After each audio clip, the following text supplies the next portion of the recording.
Highest মাইক্রোবাসটার বিষয়ে আমরা যেটা জানি যে হায়েস্ট মাইক্রোবাসে 4 জন আসে এবং মাইক্রোবাসটি ঘটনাস্থল পর্যন্ত আসেনি, দূরে একটা স্থানে দাঁড়ায়। দূরে একটা স্থানে আমরা সিসিটিভি ফুটেজটা মূলত বিশ্লেষণ করি শুধুমাত্র ঘটনাস্থল নয়, ঘটনাস্থল থেকে শুরু করে ওটা লিঙ্ক ধরে তারা কোন পথে এসেছে, আসার রুটটা দেখি, আবার যাওয়ার রুটটা দেখি। তা আমরা যখন এই রুটগুলো অ্যানালাইসিস করলে আমরা দেখতে পাই যে ওই ঘটনা থেকে কিছু দূরে একটা হাইয়েস্ট মাইক্রোবাস 4 জনকে নামায়। পরবর্তীতে এরা পালিয়ে যাওয়ার পর আবার ওইখান থেকে হাইয়েস্ট মাইক্রোবাসে আবার কিছু লোক উঠে এই ঘটনাস্থলে যারা উপস্থিত ছিল। এটা একটা সূত্র।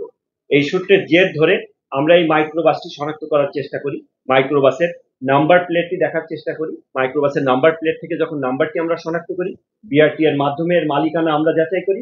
মালিকানা যাচাই করে মালিকের কাছ থেকে যখন জানতে পারি যে মাইক্রোবাসটি কে নিয়েছে, তখন মালিক মূলত তার মাইক্রোবাসটি ভাড়ায় দেয়। 2 ড্রাইভার, তার মধ্যে জাফর নামে এক ড্রাইভার ওই দিন তার কাছ থেকে ভাড়ায় নিয়ে আসে। পরবর্তীতে আমরা জাফরকে যখন আমাদের হেফাজতে আনি, জাফরকে আনার পর জাফরকে যখন আমরা ওই ছবিগুলো দেখাই, ছবিগুলো দেখানোর পরে যে কোনো একটি ছবিকে একটি নামে সে আমাদের কাছে প্রথম স্বীকার করে এবং সে বলে সে গাড়ি যোগে দূরে বসা অবস্থায় ছিল, সে ঘটনাস্থলে আসেনি। বাট যখন একটি নাম সে বলে, নাম বলার পর আমরা আমাদের যে ডেটাবেজে তাকে ডাকাত হিসাবে আমরা দেখতে পাই এবং তার মোবাইল নাম্বার আমাদের ছিল। থাকার পরে তার টাওয়ার ডাম্প করি, আমরা টাওয়ার ডাম্প করে তার অবস্থানগত দিকটা সেখানে আমরা দেখতে পাই। এভাবেই মূলত ক্লু পাওয়া এবং সেই ক্লু থেকে আমাদের আগানো। জাল টাকার যে বিষয়টা আমরা যে যাকে মোস্তাফিজকে আমরা গ্রেপ্তার করি, মোস্তাফিজকে গ্রেপ্তারের পর মোস্তাফিজের কাছ থেকে যখন আমরা টাকাটা পাই, টাকাটা পাওয়ার পর তার কাছ থেকে নগদ যে 3 লক্ষ টাকা এবং 2,12,000 মানে যে জাল টাকা, এটা আমরা পাই তার বাড়িতেই পাই। তার বাড়ি থেকে উদ্ধার করার পর এখন প্রাথমিকভাবে আপাত দৃষ্টে আমাদের কাছে সেটা জাল টাকা হিসাবে প্রতীয়মান হয়। আমরা এটি চূড়ান্তকরণের জন্য যে সিআইডি নিকট প্রেরণ এবং বিশ্লেষণ যে রিপোর্ট আনা, সেই রিপোর্ট এনে আমরা চূড়ান্তকরণ করতে পারবো যে এটা জাল টাকা কিনা। আমাদের কাছে প্রাথমিক দৃষ্টে সেটা জাল টাকা হিসেবে প্রতীয়মান হয়েছে এবং তাকে জিজ্ঞাসাবাদে সে আমাদের কাছে স্বীকার করেছে এই টাকাটা জাল টাকা এবং সেটার রুট আমরা বের করার চেষ্টা করছি যে মূলত সেই জাল টাকার এই কার্যক্রমটার সাথে আগে থেকেই তার ইনভলভমেন্ট আছে কিনা, সে কোথা থেকে এই টাকাটা পেলো এবং এই চক্রটা কি নতুন আর একটা আঙ্গিকে, নতুন আর একটা ডাইমেনশনে আমরা সেটা বের করার চেষ্টা করছি। Thank you. ঘটনা একটা হলো চিন্তা, একটা হলো অবৈধ, আরেকটা হলো জাল টাকা। ধারাবাহিকতার পরেও আপনারা প্রাথমিক সহযোগিতা অ্যাড করেছেন, আর এখন পর্যন্ত আপনাকে এই ব্যাপারে কিছু বলে না, বিষয়টা কেমন হয়ে গেল না? আরেকটা বিষয়, আপনি কিন্তু বলছেন যে তাদের পক্ষ থেকে ডাকাতের এবং দেশের বিভিন্ন অঞ্চলে হত্যা, খুন, ডাকাতি সহ বিভিন্ন মামলা রয়েছে, তারপরেও এত কিছু করে কিন্তু আপনারা এই ব্যাপারে জানেন না, কেমন বলেনি? এটা কিন্তু ঠিক না, কারণ আমরা এ পর্যন্ত যতটুকু তথ্য প্রকাশ করেছি তাতে অনেক তথ্যই পাওয়া গিয়েছে এবং একজনের কাছ থেকে আরেকজনের লিঙ্ক ধরেই মূলত মূল চক্রটাকে গ্রেপ্তার করা।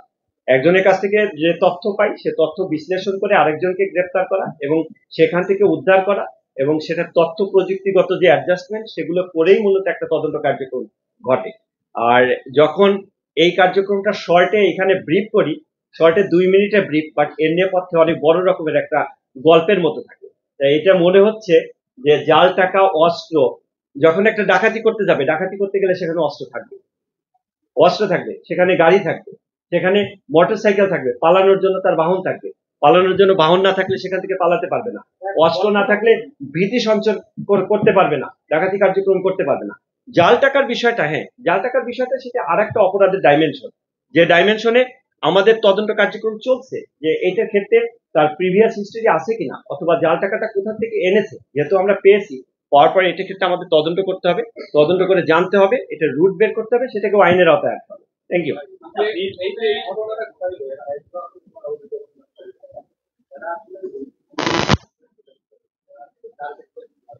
এইটার একটা মজার